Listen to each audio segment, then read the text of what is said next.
Hey everyone, Ryan with Square Bourbon here. Although by the time you see this video, it might not be called Square Bourbon anymore.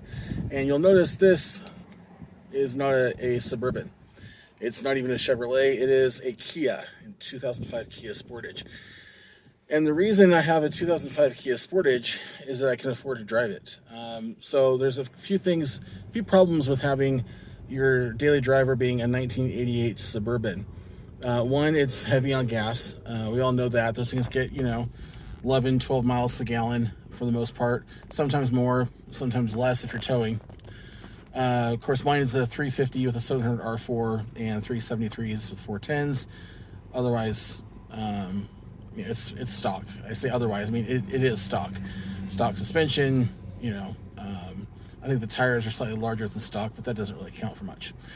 And the reason that I needed a different vehicle really wasn't because I couldn't afford to drive the Suburban, but because I couldn't afford to drive it daily. Now, I work from home, so, my commute's nothing. That didn't really count. But what counts is being able to go for long drives, just to explore and to do that economically, but also the Suburban, it's a 35-year-old car. Truck, it needs a lot of work, so another vehicle is needed. So this is a 2005 Kia Sportage. Some friends sold it to me for a very good price. It has its own set of issues that are some electrical issues mostly, as far as I can tell anyway. But it gets 21 miles a gallon. I think on the last fill up I got 22, and that was with climbing some mountains and stuff. So the best gas tank I've got so far was 27. So where am I right now? Well, right now I'm in Minden, Nevada, and I'm actually this is the Walmart out here in Minden, and pretty nice for a Walmart. Anyhow, and I just decided to go for a drive. I packed up a few things I might need for camping, and then I bought some stuff at Walmart that I probably have at home but didn't think about because I wasn't really thinking about it. But anyway, but I bought a smaller cooler that fits this car and a few things for dinner. But I also, for some adventure, I don't have a tent. I didn't. So I stopped at a secondhand store that buys from estate sales and then resells them at their store. And I got a couple of tents for $10. They look old. I have no idea if they're usable. This could turn out disastrous, but so going for a camping spot. I'm not going to mention where it's at, but going for a camping spot out in rural Nevada, about an hour from here or so. So let's get on the road and see what happens. If I don't camp, at least I'll have had a nice little adventure and be able to maybe have dinner under the stars out in the rurals of Nevada.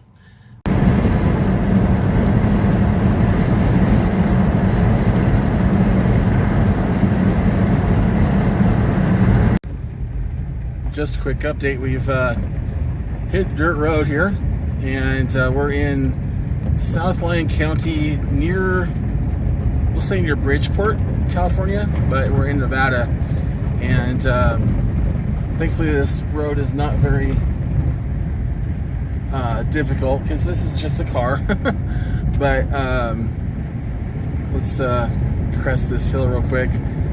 But this is a fairly well-known fishing spot and with a campground. And a short story, I was actually led out this direction from the other side of these hills many years ago. Oh, there's a bird, looks like ridge soaring up here, and I was left out here while my friends went fishing in the spot that they knew, and they just left us because me and my friend, because we didn't have any spare clothes, and they didn't tell us we needed spare clothes. So anyway, so I'm gonna put this down and concentrate on the drive, but we're getting awful close to our destination, and now wow, that's really pretty. Gorgeous part of Nevada. Okay, so I did know that the river would be high because of the Sierra runoff and everything else. And here's my car, and you can see it's just a car. And here's the other side of this river here, and it's just a gorgeous gorgeous area. Unfortunately, however, we've got this. So I'm going to check out this water over the roadway and see what we're looking at here. Well, that's the end of this road. Definitely not camping here tonight. I'm not sure how deep this is, although right here it's getting probably a foot deep, 8 inches deep right there. And I can't tell anything about this bridge in this road. So I'm not going to be traversing this with my little car. My car does have decent ground clearance, and it might be okay, but this is something I would be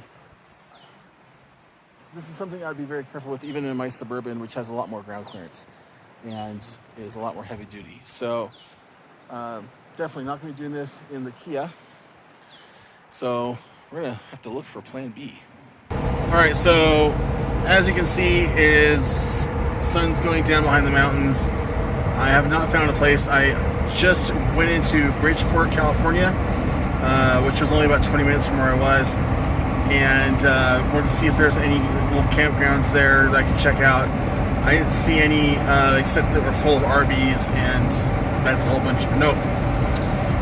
So right now I am driving back toward Nevada, and I'm just looking for, I did look up, I guess you can do dispersed camping in national forests, and this is Toyabe National Forest. So I'm going to be looking for dispersed camping, and hopefully I can set up camp and before it gets too dark, and get some dinner going. I've just got some cold stuff for dinner. Something should be really easy to put together, just a sandwich and stuff. And hopefully have a nice, calm, quiet evening out in the desert. That is the hope anyway.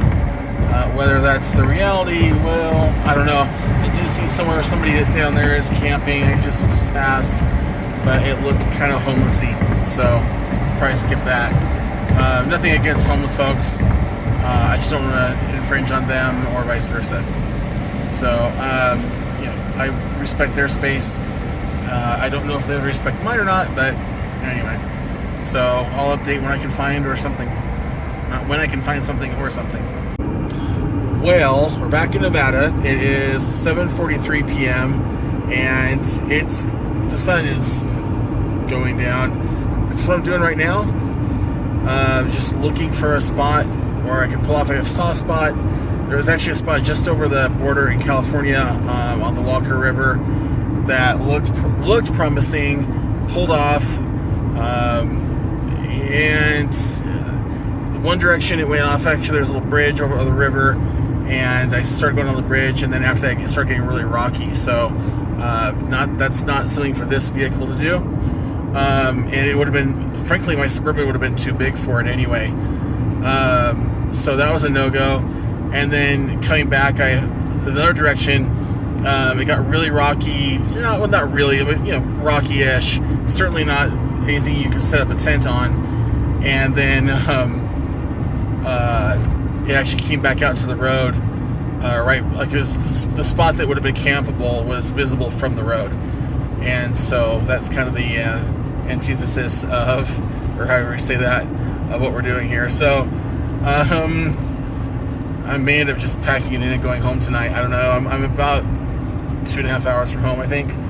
So that wouldn't be the end of the world, but it would definitely be a bummer.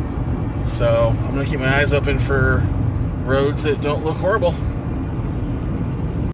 Alright, I may have hit pay dirt. I just saw a road that said something canyon, 3 miles. So I flipped around, and I see some people doing dispersed camping. Just past a guy, said USS Enterprise. I'm pretty sure it wasn't the Enterprise. It did look like an Astro van, however. So yeah, I'm gonna go down here and see what we can find. Wish me luck. Alright, let's see, what was it? Bingo. No, wait. Eureka. Yahtzee. Found the spot. So let me show you around, and we'll take a quick look.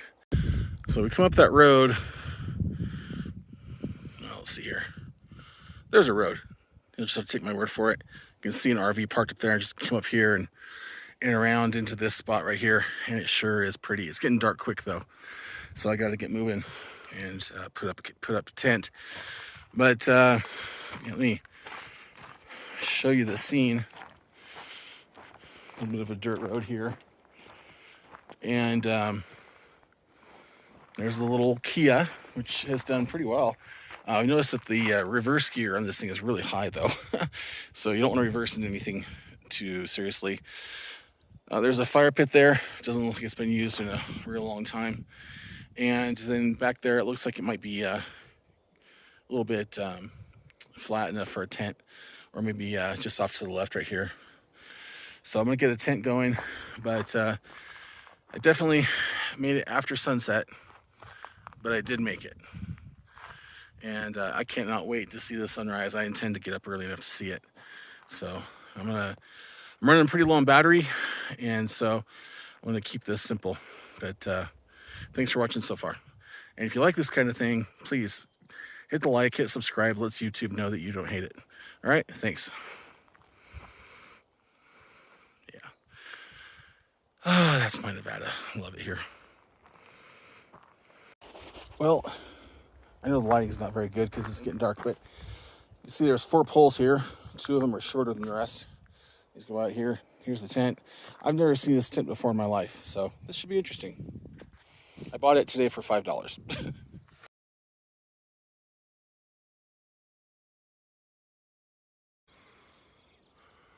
Well, good morning.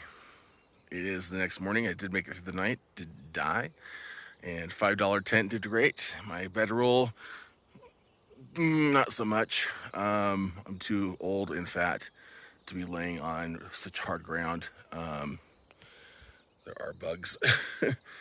I don't think they're mosquitoes. They're not biting me, but they're bugs. Anyway, but survived and everything went pretty good.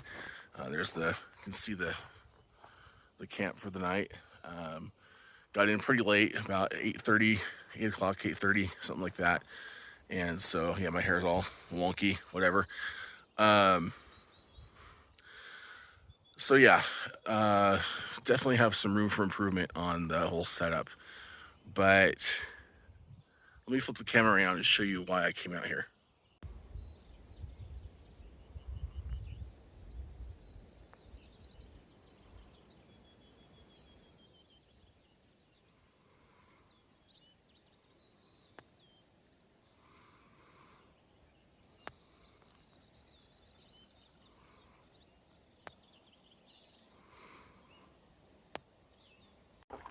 So camp is just up that way, around the bend to the left.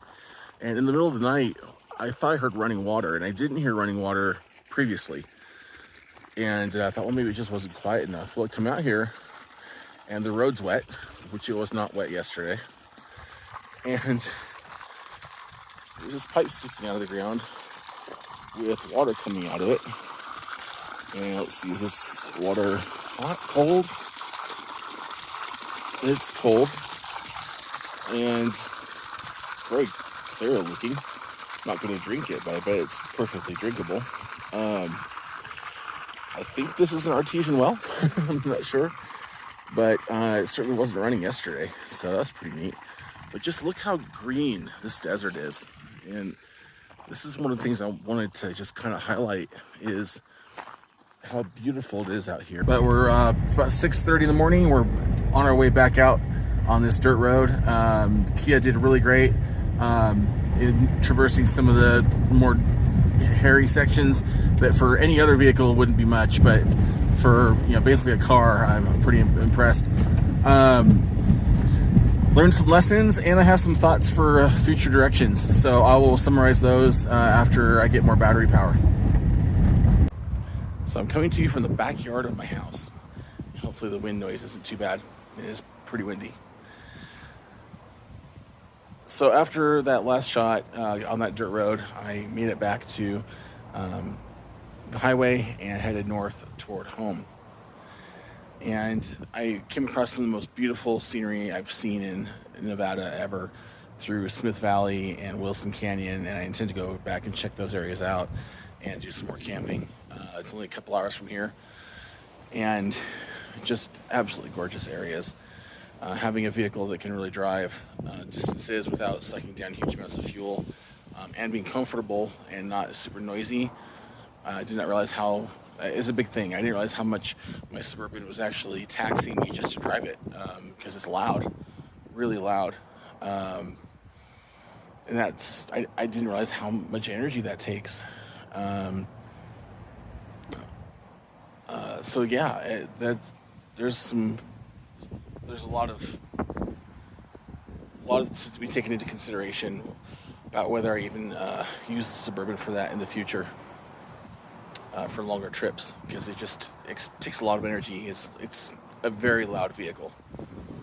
Um, the other thing is I have a mattress topper that I cut up and use it as part of my bedroll, and I didn't take it with me because the Kia doesn't have a lot of room for it, and I knew I was going to need to haul some people as well, because part of this trip was stopping and having lunch with my aunt and uncle. And so, I got to decide what I want to do about that. But I surely am going to be out doing this more, and I intend to video it. I also am trying to decide how serious I want to take doing the videos for YouTube, because right now I'm just using my phone, and I'm having some issues with my phone right now. I'm actually had some issues while I was out. Last night it started boot looping, and I think the power button was getting stuck, which is a pretty serious problem, because it means it's not available for emergency use. Not good. So I got some decisions to make as far as equipment goes. Do I want to buy a GoPro? What do I want to use? So I'm thinking about reaching out to a couple of YouTubers that I watch and asking them what they suggest. So we'll see about that. Beyond that, get out there, explore. Some of the most beautiful things I've ever seen in Nevada are only a couple hours from my house. And just because I was kind of locked down in the past and couldn't really travel, I never got to see them. And so, if you can, get out and see things, even if it's just in your car. Just go drive and save up some money for fuel. Get out of the house. That's my biggest thing. So, earlier in the video, I talked about overcoming obstacles. One of those obstacles was some injured skin on my shins, and I managed to complete the trip without hurting those worse, which is really good because that would have been very terrible. And I overcame a lot of fears and anxieties to do this, because I'm I may not seem like it, but I'm kind of tightly wound, and those who know me well can tell you I'm definitely wound pretty tight. Anyway, well, thanks for watching. I sure appreciate it, and if you've gotten this far, like, subscribe, whatever. See you later.